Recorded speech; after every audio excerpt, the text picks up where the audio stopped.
Once upon a time, there was a little ladybug. Like most ladybugs, it was black and red. Its wings were red with black spots on it, and it loved to flutter from leaf to leaf, nibbling away. It especially liked to be in little gardens grown by people. Little gardens, raised bed gardens with lots of different species in it, because this ladybug wanted to go from the turnip greens to the beet greens to the zucchini flowers. It even liked the bushy tops of carrots that sometimes look like dill if they're thin enough. And its favorite leaf to eat was the basil leaves. That basil grew so bushy and tall. It was fragrant. It was delicious. It smelled like just the fresh morning air. It was so good. And it also, the shape of the leaf was so comfortable for the ladybug to sit on because it had this beautiful like dip in it, and the ladybug liked to sit right where the stem parted into the two halves of the leaves, and it liked to sometimes put its feet right into the cracks, which are really the veins of the leaf. And sometimes the ladybug liked to play that game where it, tries to hop over the veins so it doesn't touch them, and likes to see what kind of balance it can have. But ladybugs can flutter along, so it's not such a hard game, but it's a fun one. One day, the ladybug was out on the top basil leaf in the bush. It was a smaller one. It was newer and greener, and well, not greener, but a brighter green. A springier green. And the ladybug was just enjoying sitting there and taking in the sun. It was actually a pretty hot day, and the sun was beating down pretty strong, but the ladybug felt really good, felt really energized by the light. And the ladybug started looking around the little raised bed garden and noticing that, all the vegetables were still there. The garden hadn't been harvested yet, even though everything was pretty ripe, and kind of wondered where was the creature, that big creature, that person who usually took out the plants. The zucchinis were ripe and full, and the ladybug knew that, of course, you don't want to overgrow your zucchini or else it becomes real seedy and big and hard to wrangle. So the zucchini was just wondering. The zucchini decided to peer over the edge of the basil leaf and look down, and saw not only that there were vegetables, but sparkling in the sunlight, golden,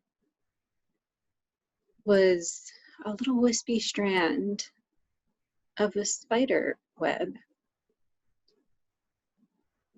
The ladybug looked over and over to see what else. Was it one strand? Was it a whole web? What was going on? And also to check out if there was a spider nearby, and if so, was it a spider that was going to be dangerous for it, or could they coexist?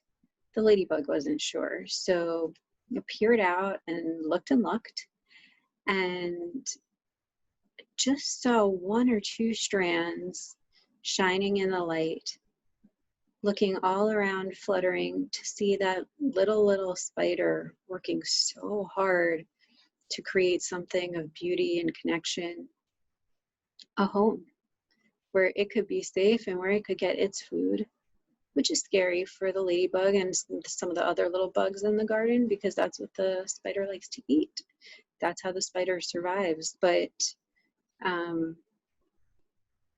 creating that home is the first step.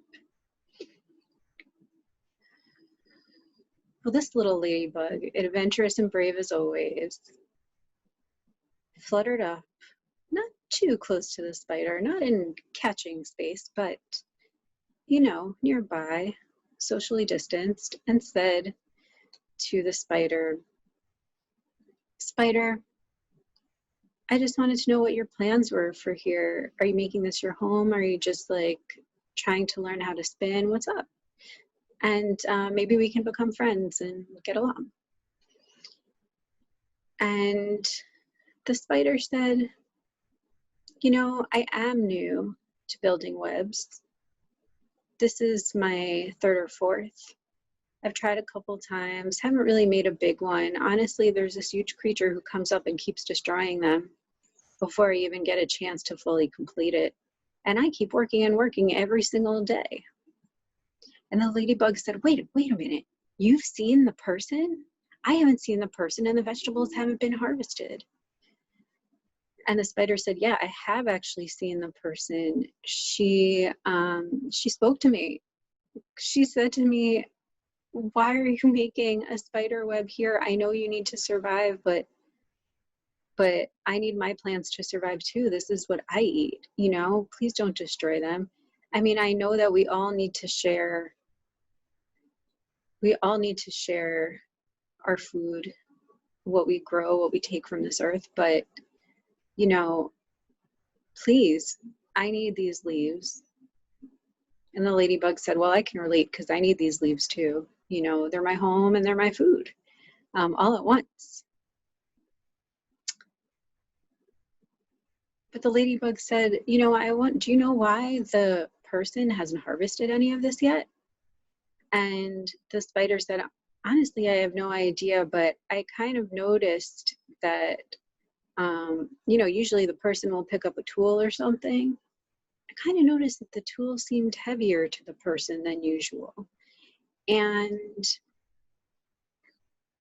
you know, I'm not sure, maybe they just had difficulty picking it up, or maybe there's something wrong with its hands. The ladybug said, wow, you know, I hadn't thought about that. That creature is so big and powerful to my mind, always being able to shift things around that are like what I need to be stable underneath me. So I just didn't know. I didn't realize that the person could have physical challenges too.